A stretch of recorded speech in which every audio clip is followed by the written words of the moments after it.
Hey there, it's Coach C, and welcome to the Coach C podcast and the Daily C webcast, whatever we want to call that, because this is going to be going in two places. For our listeners on the Coach C podcast, I'm so excited that to be with you today. We have a really special guest, and for those of you who are watching us on our YouTube channel or watching us on IGTV, thank you so much for the engagement lately. You've been amazing. Thank you for reaching out to us. I can't believe the support that everyone is showing and really appreciating some of the content that we're bringing forward from the Coach C Bat Cave here in Toronto. And I really want to welcome, I'm excited today because we have Josee Larocque Patton, and she is somebody who is incredibly special to me personally. Not only do I get to work with one of the best HR consultants and coaches around, but she's also the CEO of HRICU. And I know a lot of you who are listening today or who are watching this have, if you own a business or are part of a business, if you're in a leadership role or a management role, you have probably got a lot of questions and you've probably got a lot of things that you want to hear about, how do I deal with the HR in my company in ways that I've never had to deal with before. And we're not going to talk a lot about COVID specifically because I get really tired of hearing from people about COVID, but we are going to talk about what are the issues that are rising to the surface that, were very unpredictable or maybe even predictable. But we want to hear from Josee, who specializes in this and has been helping companies just like yours, who has been helping leaders just like you get through these kind of times. So thank you so much for joining us. I know how busy you are, and I'm just really grateful. We had to reschedule this session 3 times. Yeah. Yes, we both have very busy lives right now. Yes. Josee, why don't you just share with us a little bit more about your role and what you do for our clients and for your specific clients as well? Yes. So for both of our clients, mainly what I do is help sort of any leader at any level of the organization with all of their people concerns. So that could be some day-to-day things as people calling in sick or not wanting to come to work, or it could extend to someone having to go on sick leave, performance reviews, health and safety. So sort of a general HR generalist role, but at a sort of a higher level. One of the things I don't do is most of the hiring, but I do a lot of the firing. So I also help coach leaders on what to do when they need to exit an employee or what is the best option for employees when they're no longer a right fit for the business. So I love your rule book. Do you want to tell people your rule book? How to stay out of HR jail. This is very important. But how, just on the firing element, just tell people how to stay out of HR jail. Well, there's a couple things how to stay out of HR jail. The first thing would be to always ensure that there's some type of communication. Communication would be key when you're looking into wanting to terminate someone. But then there's a couple things that we have to think about is we never think about the day that we're going to, terminate someone or the time that we're going to terminate someone, who's going to be our witness. And these are all things that I would coach a leader on because they are things that can truly make an employee extremely uncomfortable and something that a leader may not have thought of. So there's little extra things that a leader can do to help ease their concern on delivering that message, but also obviously for the employee, because it's never easy to sit across the table or desk and actually have that conversation with someone. So if there's something that you and I can do to help facilitate that when we have those conversations with leaders, it's great to have these extra little tips and stuff. And we talk about that too also in my book, Navigating HR. Yes, and I'll put the book up in a few minutes. But I think one of the things this week I read as a management tips from a very high level source, and it annoyed me. And the caption was, use compassion when furloughing or laying people off. I'm like, if you have to be told to use compassion when doing that, maybe you're not the leader you thought you were. Right. And then I recognized, after I stopped myself from having such a harsh judgment at first, I realized people right now do have to be reminded to be compassionate, because in some ways we have never been in this place in history We've never had this many people having to be laid off or furloughed or get some kind of assistance. And leaders, I think, are very overwhelmed. So now I've got a little bit more empathy towards, is like, yeah, maybe they do need to be reminded that, Yeah. you know, they do need to bring compassion to that situation. But at first, my first reaction was, why do you need to be told to have compassion? What kind of leader are you? So what are you noticing in terms of the impact on leaders that are having to let go of a lot of employees or having to restructure their businesses because of that? I think you actually really nailed it, is the volume of work that people have to do right now. Normally you call your HR consultant maybe once a month, you know, maybe twice a month, that kind of thing. But, you know, right now I'm, you know, getting text messages and emails and calls on a daily basis from the same clients, Yeah. because of the sheer volume of employee questions and concerns and not even knowing how to deal with your business. So this is really a great test for a leader to see how they react under pressure. And what kind of a leader they can truly be with compassion, because we have to remember at the end of the day, it's a human being that we're speaking to, and we're truly affecting their life in a positive or perhaps potentially negative manner. So having that compassion is truly of utmost importance right now, because there's so much uncertainty. So, you know, using your heart when you're making these decisions and having conversations can, again, is that extra tip, it goes that long way to really help someone during this time. Yeah, especially if there's someone that you do want to bring back in once this comes away, right? So some leaders are choosing, you know, not to pay themselves or to do everything they can to keep their employees and not have to use the systems that are put in place to help businesses. And that's great, but some don't have that option. Their costs are running too high and they've had no choice but to furlough people and to lay people off. So they might be valued employees, but the minute you let someone go, the conversation they have is, you didn't value me enough to keep me. Why would I want to come back to you? So Yep. the way you go about doing that and making sure that they still know they're very valued, and when you guys get back on your feet as a company and run forward, that makes all the difference for engagement. And I Of think course. it's important. Well, it's also just how the employees are going to speak about you throughout this process, right? So they're going to talk to their family, they're going to talk to people on social, you know, and they're going to be able to share, yes, I want to go back to this company, or no, I don't, because of how they treated me. Exactly. So you're protecting your brand just by being powerful in how you execute that process. Yep. A lot of people, I'm sure, are coming to you and saying, okay, it's no longer called EI, and there's a lot of different, you know, terminologies for when you do have to let people go, and what kind of government support. Can you talk a little bit about, in Canada specifically, what are some of those triggers and what are people calling it now? Because I've lost the plot. I've listened so many times to different media and news. I just call you. Right. Well, it's actually changed several times as well. So having to stay abreast of this and you know, watching Justin Trudeau and the finance minister and everyone on a consistent basis has become very important. I've never watched the news so much in my entire life.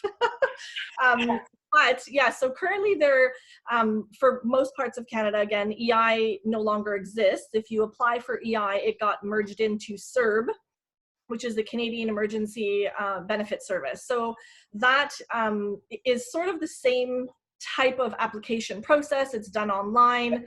You know, you still have to have some type of record of employment from your employer, because at some point in time, CRA will come back and connect with you to confirm that you were off. 10 years down the road, but they will be coming for you. It's CRA. They don't forget anything. Right. That's the thing, is we have no idea when, and, you know, and the Canada.ca site does not specifically explain when this is going to happen, but logically we know that this will happen. You know, and it does say that they may ask for documentation. So it's important to still have that record of employment and information from your employer, so that when they do contact you, you can prove that you were off for legitimate reasons. I've also, though, heard many people already who've been denied the CERB benefit because they were not eligible. So if someone is calling to find out if they're eligible, there may be a chance that they're declined, whereas when you go and apply online, you just automatically get the money. So Justin Trudeau had made that very clear at the beginning that they really wanted to help people at the beginning. So by having this 1.5 million people apply, all within the same week, they had to just process all of these claims, evidently to help people have money to put food on the table. Right. However, for that small percentage of people that were hoping to perhaps cheat the system, This is good information.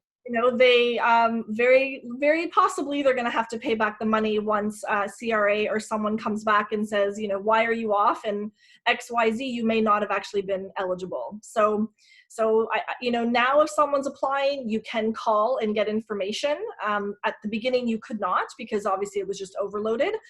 But I would certainly encourage someone to really educate themselves before they expect to get that money, or for them to go ahead and spend all that money. And then at the end, when you're doing your taxes, you're going to have to pay back some money. So that's a great tip for people, because I don't think they are expecting to have to pay that money back. No, I know. And I think, yeah, interesting. And I think there's been so many shifts and nuances. I think this is something that our clients are dealing with conjointly. We've talked a lot about this, but we have different ends of the spectrum of where people are at right now. And right.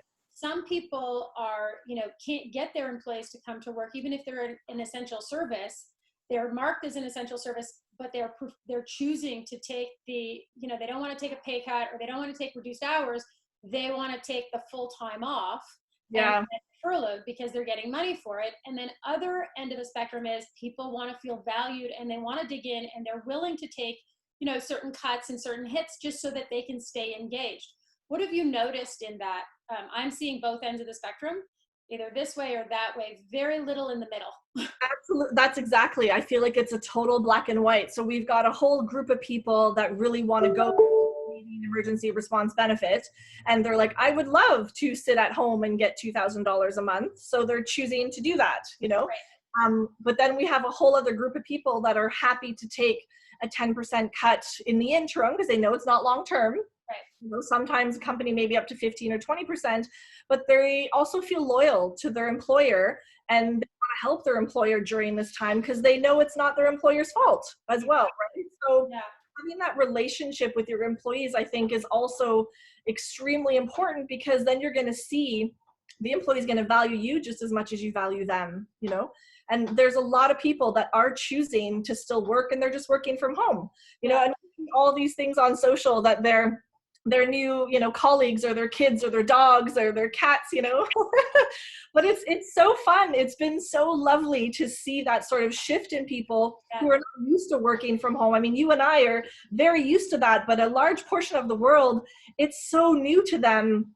So seeing how they're sort of adapting with this new normal is actually a really cool experience. Yeah, it's pretty funny, especially when, like, for me, I have 3 kids, and I'm not used to them being at home during the working day when I'm on with clients. And this morning, our youngest came in, and he was wrapped in a towel out of the bath, and I was in a Zoom meeting with someone in the UK. He didn't even know me. He just drops the towel.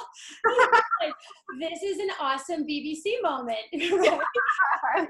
And I think you're seeing a lot of that side of people, but I want to unpack something that I think is really important, because you mentioned it, but I want to follow the thread a little bit. And people who are not used to working from home, like you and I, are adaptable that way. And this is kind of just how it is for us. I still get up every day, put my makeup on, and here we go. So for me, it really hasn't been a big difference, other than I have 3 noisy people in the house more often. Right. And a trader in my dining room, a bond trader in my dining room, but we won't talk about him. But I also think that people who are used to going to, get their coffee in the morning, get their Tim Hortons, go with their colleagues, have a bite, start their workday, I think they're really struggling with keeping intention and momentum. And I think that level of uncertainty and fear, for a while it rose, and then it kind of settled again. And now it's kind of, I'm seeing different ends. Like, they could start their day in the morning and they're perfectly perfect, and by noon they're a basket case. So tell me a little bit more about how you're seeing that lack of structure and what's happening for people and what you're noticing. Well, I've heard even some people that are trying to leave the house with their backpack or their briefcase, getting into their car, driving around the block, and then coming back into the house. Yes. So that it looks like they're going to work. This is what's helping them sort of mentally adapt with that, right? And then not everyone has the privilege either to have sort of an office. So some people, their office is becoming their dining room, you know, their kitchen table. And so how can you have an office in the middle of your home when your kids or, you know, dog and cat are also roaming around all the time? So, you know, there's that part to it. Is it's just having to get out of that environment and trying to create something that can help you sort of settle into the workplace, because our home doesn't look like work either, you know? So even just that is, people aren't used to. I mean, you and I both actually have an office. So if I want to go and do work, I sit in my office, you know? The other thing I've heard a lot of is people are missing their work wives and work husbands. Yeah. You know, because they also used to have different conversations with them throughout the day and different people to talk to. So even if they may be speaking to some clients throughout the day, there's also a connection and a relationship that people are missing. Yes. And I'm certainly missing that as well, you know? Yeah, 100%. And I think that's one of the toughest things to emulate is, and because they don't necessarily pick up the phone and drink their coffee with each other on the phone, because that's not what they did before. So it's not a natural thing for them. And we've been encouraging a lot of people to do that, or get into a Zoom meeting to start your day and have your coffee and create an intention, or do something that allows you to feel connected and that you're not alone in this. Right. And start your day that way, or end your day that way, or do it at noon, anything like that. And I'm noticing that that is the thing that people are missing. That, you know, that daily camaraderie, that daily kind of cajoling, because you don't do the same things at home with your spouse or your kids. It's not the same. You're a different person at work than you are at home. Yeah. And it's very interesting, I find. But I also think people have become really incredibly adaptive. Yes. A lot more compassionate towards each other. Yep. I led a webinar last week where we saw some real vulnerability of people. They were saying, like, exactly what you said. I'm working at the dining room table. My kids are around. I'm trying to homeschool. The dog's barking, and I'm trying to answer client calls. Yeah. Like, that is very challenging for people. Yeah. And I think there's a lot of, I think, you know, it needs to be recognized as vulnerable and courageous. Yeah. And I think too, like, you can see that even, you know, radio stations, people are doing things from home, and, you know, our news channels, they're doing things from home. So I also find that society has really gained a different level of appreciation for the people that we watch on the news every day, you know, because you see them in their home, you know, or with their kids, or, you know, with the dog trying to come and get them while they're doing a Zoom call to everyone or something, you know. So as much as sometimes it's challenging for people, I think that it's really brought an amazing connection as well. With their family, but also with the people that they normally were connecting to, because we get to sort of see a side of people that we would have never seen previous to this, right? Yeah, Our whole lives were sort of secret a little bit, you know, we only shared what we wanted to share, you know. Now we're forced to share everything because of our environments. And I think that's kind of just, it's been really neat to see, you know, that people have sort of let some of their guard down, and allowed people to truly get to know who they are in their home life. And we can even see, like, we can see each other's homes and see what the home looks like, whereas we would have never seen that previously. Yeah. And I think the funniest one I saw one day, I was leading a webinar, and this person is working from home, and he has a lot of reptile tanks all around the house. And it's like, you could see his living space was really tiny, and he was just like, and I wanted to talk about, I didn't want to talk about any of the things I had to talk about. I wanted to talk about, like, tell me more about what you've got in your house, right? Like, it's distracting more, but it was really interesting. So those are the little things. And I know you've also had a lot of disruption in terms of, you know, one of the things that we talk about always is attending to people's mental health and well-being. Yep. And I am someone who, what you focus on grows. And so if you give people big enough challenges to rise towards and take care of that mental health and well-being, they will rise up to those challenges. Yep. I'm also seeing a spectrum where people are feeling very disconnected and undervalued. And I think it's that undervalued, like, do I still have a purpose? Do they value me? Do they appreciate me? What are you seeing? So there is the whole other side, obviously, to mental health that has been exposed more than anyone probably would have assumed, right? it's been very challenging, I would say, even just from my role, because I'm not a counselor, I'm not a psychologist, but sometimes I feel like, I'm having a call with someone, and if I had an office, I'd be like, please, have a seat on my couch, let's talk, like that's kind of how I've been feeling. Exactly. Have a little lie down, and then we'll chat, and one thing that I see is just the anxiety of the uncertain, the unknown, that has absolutely taken a toll on a group of people. And sometimes they don't necessarily have an avenue, or they're not sure they have an avenue of where to go. So it may not be anyone's fault that they don't know the employer supplying them with something, or even the community. And then sometimes those are not necessarily conversations that you would have with your spouse. It may have been your work wife or your work husband, because again, there's a different relationship with them, so there are absolutely some individuals that are having a challenge with mental health. I can say that the cabin fever is sort of a term I can hear frequently. And I use that as well, though, because I used to be on cruise ships for so long that I'm very in tune with what cabin fever feels like. When we were moving from the transatlantic, going from, one ocean to the other, we would be stuck on board for a certain period of time where you really could not get off the ship. And once we would finally dock on land, everyone wanted to get out. Exactly. It was like, oh my God, life again, even though we could walk around the ship and you can breathe fresh air and, there's a lot of people there. It was just the idea of having to be confined in the same location over and over, that does absolutely take a toll on people. So I've been recommending a lot of different services. Some are free, some are, with a small fee, a nominal fee. A lot of companies have really reduced their fees to offer mental health programs to people. So I'm happy to share information with people if anyone's looking. But I certainly would say that exercise has been helping a lot as well. So going out for those walks, have a dog, then that forces you to take them out for a walk. Or families, I see that a lot in my neighborhood, where families are going out for walks all together.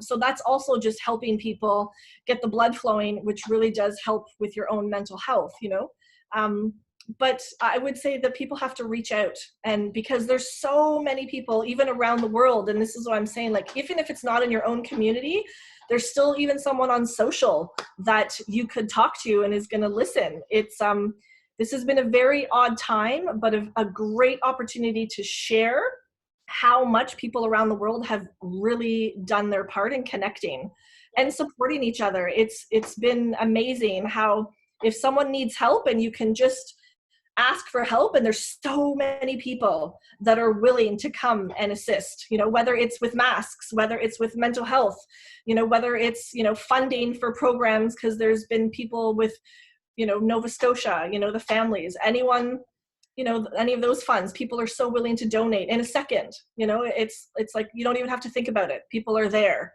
So that's been one of the gifts, as you said, of watching people come together to solve some of these problems. Right? Oh, amazing. Normally wouldn't. And communities coming together to solve problems that, there's 5 families that our community, just got together and said, there's 5 families that don't have, and this was led by Trevor Botkin in Montreal. You've met Trevor or spoken with Trevor, but this was just one example where people needed diapers and baby food and supplies. And so we got a group together, and then they went and they dropped this off, because these are families that English isn't their first language, and they're new to Canada, and they don't know how to get some of those things. And it's really important that we look for opportunities outside of ourselves. Absolutely. Because when we focus outside of our own challenges and we help other people, it's amazing, but the reciprocal effect of being of service and helping another person really helps you. Yes. Not and I don't mean to say that in a selfish way, but the act of giving and the act of service really takes your attention off of your problems for a little while, and you notice that your own anxiety levels go down, and you feel like more value because you've created something that you didn't have an opportunity to do before. Yeah, so I highly recommend to look for those challenges and how can you support. And even if it's not a monetary thing, because not everybody's very concerned about finances right now. Everybody's very challenged with money right now. And I think it's important to understand there are many ways that you can help. Yep. And many things you can do, or reach out for help and look for the online communities to get support. So either reach out to Josee or reach out to myself. We can definitely show you where you need to, what you need to hook up with, different mental health issues that you might be dealing with, all of those things. But sitting in it alone is definitely not the answer. Absolutely. And that's where, I do tips of the day all the time. And one of my most recent one is, we may be apart, but we're definitely not alone. Yeah.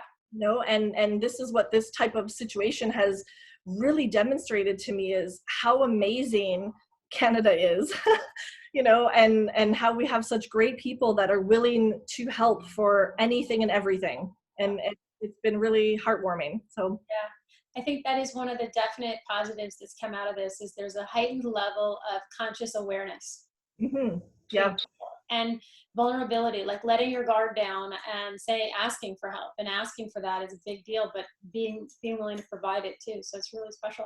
So Is there anything else in terms of what you would like to wrap up today? And one, I really thank you for being with us today and talking about some of the different things that people are going through, and the support that you're providing for a lot of business owners and their employees. Is there any tip of the day that you want to provide for us from your perspective? I would say one of the main things that always comes up in HR is communicate. Yeah.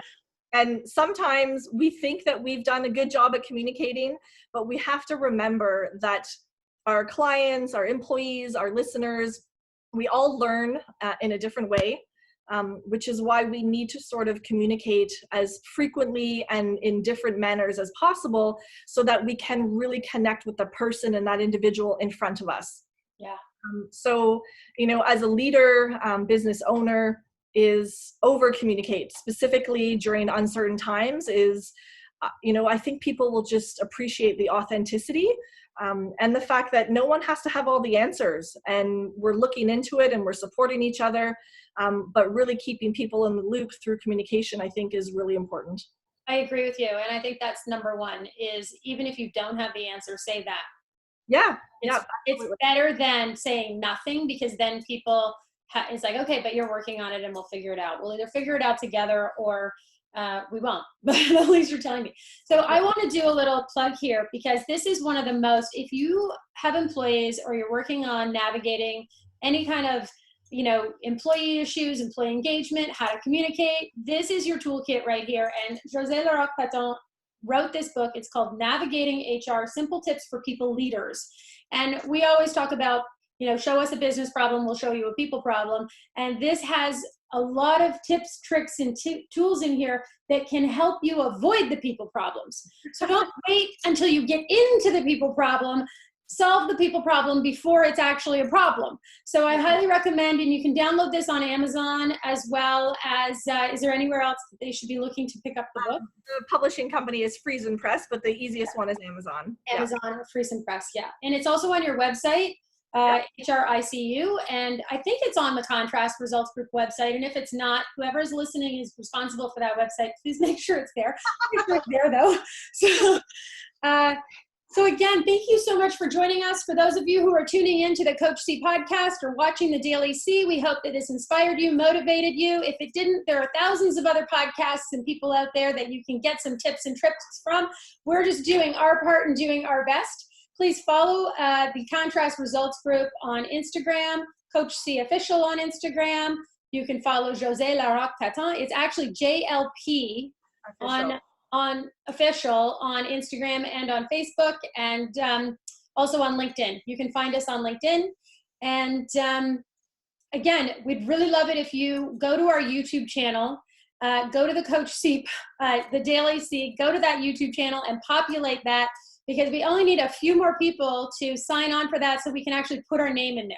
It's very funny how the algorithms work, but we want to be able to put our name in there, and then we can do some really cool stuff with that YouTube channel. So if you're liking this content and you like what we're delivering to you, we really appreciate it, and keep listening to the podcast. And that's it for all the commercials. We're out. Thank you. Bye. Thank you, Josee.